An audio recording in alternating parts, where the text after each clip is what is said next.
তাহলে সে যদি অনৈতিক কাজ করে আপনি আচরণ আচরণ কিছে আপনার একদম সামনে থেকে সর আমার ভাড়া আমার ইদে মাথা সাকিবের বিয়ে করামু হ্যাঁ ঠিক আছে হ্যাঁ ও সাকিলে মদ বিয়ার সব খায় হ্যাঁ ঠিক আছে জুনিয়র সাকিবের আছে ঠিক আছে আপনি আপনি আপনি বলছেন যে আপনার মেয়েরে অনৈতিক কাজ করছে আপনার মেয়ের বলছেন অনৈতিক কাজ করছে তাহলে আপনি আবার ওর কাছে আইছেন কি লাগা আপনি ওরে এত খারাপ করলেন আপনি ওর কাছে আইছেন কি লাগা হ্যাঁ ওর ধরতেইছি আপনি ধরতে আসছেন আপনি পুলিশ নিয়ে আসলেন না কেন আপনি পুলিশ নিয়ে আসলেন না কেন মানুষ আমার হুমকি দিছে হ্যাঁ আমার মারতে যাইছে হ্যাঁ ও আমার মানুষ হুমকি দিছে একটু আমার মারতে যাইছে তাই না এই এই মুখ সামলে কথা বলবেন কি মারবেন হ্যাঁ মারেন হাত সরান হাত সরান আপনি মারেন আমি চাই হাত সরান মারেন কেন শুরু করে দিছেন এই মহিলারা এখানে আছে না ওর ওর ওর কি জন্য নিয়ে এসেছি আমি সেটা তো আমি জানি নাকি হ্যাঁ আরো আরো ছড়েন আপনি আরেকবার এসে ফাইজলামি শুরু করে দিচ্ছেন না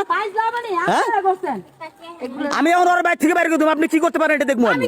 হ্যাঁ তাহলে আপনি আপনি কি জন্য বললেন আপনি কেন বললেন আপনি আপনি কেন বললেন আপনি কেন বললেন আপনি কেন বললেন আপনি আমি বলি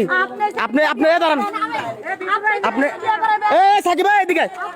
এদিকে এদিকে এই বেটা এদিকে এদিকে এদিকে শুনে বেটা এদিকে আপনি আপনি কেন বললেন যে আমি বিয়ে করাবো আমার খায় দেখাম আমি ওরা বিয়ে করাতে যাবো ইমরানকে বাসায় বিয়ে করবো না আপনি এতগুলো মহিলার সামনে কি শুরু করেছেন রাস্তার ভিতরে আপনি তো বললেন যে সাকিব এখানে থাকুক ভাগায়েন না ওই মহিলা বলছে যে সাকিব ওনার মেয়ের সঙ্গে অনৈতিক কাজ করছে তাহলে আবার আছে কেন আসছে ওর কাছে একটা মা কোনো সময় একটা মেয়ের সঙ্গে অনৈতিক কাজ করলে আবার এখানে চোর চোর হ্যাঁ চোর আপনি পুলিশ নিয়ে আসলেন না কেন আপনি পুলিশ নিয়ে কেন আসলেন না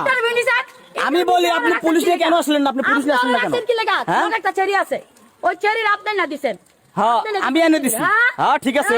ঠিক আছে আপনি কাগজ কলমে হইব বুঝেন না ভাগাই দেন বুঝেন নাই আমি সাকিব যাও তুমি খুঁজে লিও ভাগাই দিব না খুঁজে লিও কাহিনী শুরু করে দিছো হ্যাঁ এই আমার কথা হলো আপনার লগে আপনার মেয়ের সাথে অনৈতিক কাজ করছে আপনার মেয়ের সাথে অনৈতিক কাজ করছে তাহলে আপনি কেন আবার তার কাছে আসছেন হ্যাঁ চুরি করছে তাহলে আপনি পুলিশ নিয়ে কেন আসলেন না আপনি কেন পুলিশ নিয়ে আসলেন না বলেন ধরতে আসছেন না সব জায়গায় মানে কাহিনী শুরু করে দিচ্ছেন আপনার আগের হাজবেন্ড রেখে আসছেন কেন আপনার আগের হাজবেন্ডে 2 বাচ্চা রেখে কেন আসলেন আপনি হাত ছড়ান আপনি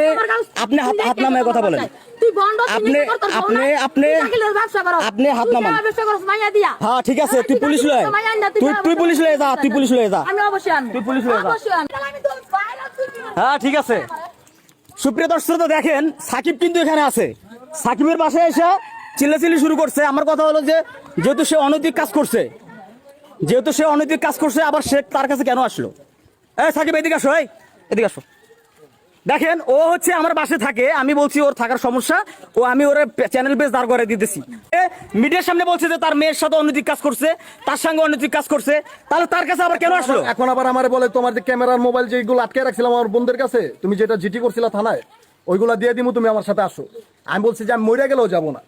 ঠিক আছে আমাকে যা খুশি আমার প্রশ্ন একটাই তুমি যদি তার মেয়ের সঙ্গে অনৈতিক কাজ করা থাকো তাহলে সে কেন আজকে তোমার কাছে আসলো সেটাই তো হ্যাঁ সে কোনো পুলিশ প্রশাসন নিয়ে আসেনি সে বলতেছে আমার নামে বদনাম বলতেছে এলাকায় আশেপাশে অনেক লোক আছে আমি নাকি তারা নাকি বিয়ে করে দিছি কি একটা কাহিনী থেকে মূল কাহিনী শোনেন তার 3-4টা চ্যানেল আছে আপনার আমাকে দিয়ে মোটা অঙ্কের টাকা কামাবে এই জন্য হচ্ছে আমার সাথে এরকম করতেছে এটাই আর কিছু না তুমি যাওয়ার পাঠাই দাও এখন তো সাথে দাও ওই সব বেদক মহিলাদের কাছে যাই না পাঠাই দাও তুমি পাঠাই দাও পাঠাই দিতে কইছি যাও এই সব বেদক মহিলার কাছে আমি যাবো না তোমারে কইছি তুমি যাও ওই মহিলা কাহিনী করলে এখন দেখেন না ও যদি পুলিশ নিয়ে আসে পুলিশ নিয়ে আসুক কিন্তু আমার নামে বদনাম ছড়াই দিছে কেন ওই জায়গায় এই যে সবাইরে পেঁচে ফেলাই দিতে পারে এই সব মহিলারা আর দাঁড়াও আমি সেটা দেখি আপনাকে না তো সবাইকে পেঁচে ফেলাই দিতে পারে আপনি মানহানি মামলাগুলো দেন আপনারা বলে গাঞ্জা খান মদ খান বিয়ার খান এই আমি নেশা করি না এদিকে এলাকার সবাই জানে আমি কি করি এদিকে হ্যাঁ তুই কেন বললি আমি নেশা করি এদিকে এই তোর মতো খারাপ মহিলা আমি কি নেশা করি তুই যে আমার কথা বললি আমি নেশা করি হ্যাঁ এই তুই কেন বললি আমি নেশা করি আমি তোর নামে এখন মানহানি মামলা দেবো তোর নামে আমি নেশা করি তুই এদিক মুখ টাকা এদিক ফের তুই কেন বললি আমি নেশা করি হ্যাঁ তুই কেন বললি আমি নেশা করি আপনি আপনি কেন বললেন আমি নেশা করি? না আমি বলি আপনারে, ও আমার কেন বললো? আমি একজন কন্টেন্ট ক্রিয়েটর, ইউটিউবার, মহিলা মানুষ, উনি ক্যামেরার সামনে ওপেনলি বলে তার মেয়ের সঙ্গে নাকি সে অনৈতিক কাজ করছে। তাহলে সে যদি অনৈতিক কাজ করে, আপনি আচরণ আচরণ কি আপনার? একদম সামনে থেকে সর। আমার ভাড়া আমার ইদা মাথা ভাড়া ভাই দিতে বাকারো তো ফাজলামি করতেছিস না? দেখতে পারি ইদা মাথা ভাড়াবি ভাড়া তোর মেয়ের লগে অনৈতিক কাজ করছে, আবার তুই আসিস কার কাছে? না ধরতেছি না চোরে হ্যাঁ চোরের ধরতেছিস, ফাজলামি করছ। না ভাই তুমি তুই করস হ্যাঁ? তুই একটা ব্যবসা কইলা লইছস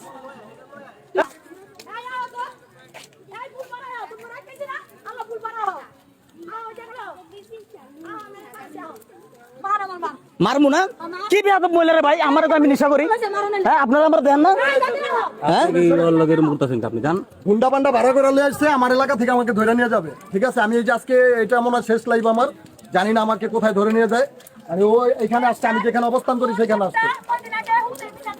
এখন আইসা পুরো পাবলিক জড়ো করে ফেলছে, মানে আমাকে এখানেও থাকতে দিবে না। তাহলে কি ভাই আমি বাঁচবো না? কোনো বাংলাদেশে কি ভালো মানুষের কোনো ঠাই হবে না? না, সে বললো তুমি তার কাছে টাকা চুরি করছো, তার মেয়ের সাথে অনৈতিক কাজ করছো, আজকে কেন আবার তোমাকে বিয়ে করতে চায় কেন সে? সেটা তার জিজ্ঞাসা, মানে সে আবার চাইতেছে তোমাকে সংসার করার জন্য, বাড়ি করার জন্য, মানে আমাকে নিয়ে তার ইউটিউব মানে এটা তার হচ্ছে বিজনেস। হ্যাঁ, সে কিন্তু চুরি করে, সে কিন্তু আপন রিক্সার পিছনে ছেলেকে পকেট চুরি মারে। করে, আপন ছেলেকে দিয়া সে অনেকবার নিজে মুখেই বলে যে আমি চুরি করি। দেখছেন মুখের ভাষা শুনছেন? মুখের ভাষা শুনে আপনারা বলবেন যে মানে এই মহিলাটা কোন প্রকারের লোক, কেমন টাইপের লোক। মানে এর মতো ফালতু মহিলা মনে হয় আমার জীবন আমি দেখিনি। আরে এখন সোশ্যাল মিডিয়া কেমনে কি করা লাগে এটা আমি করতেছি।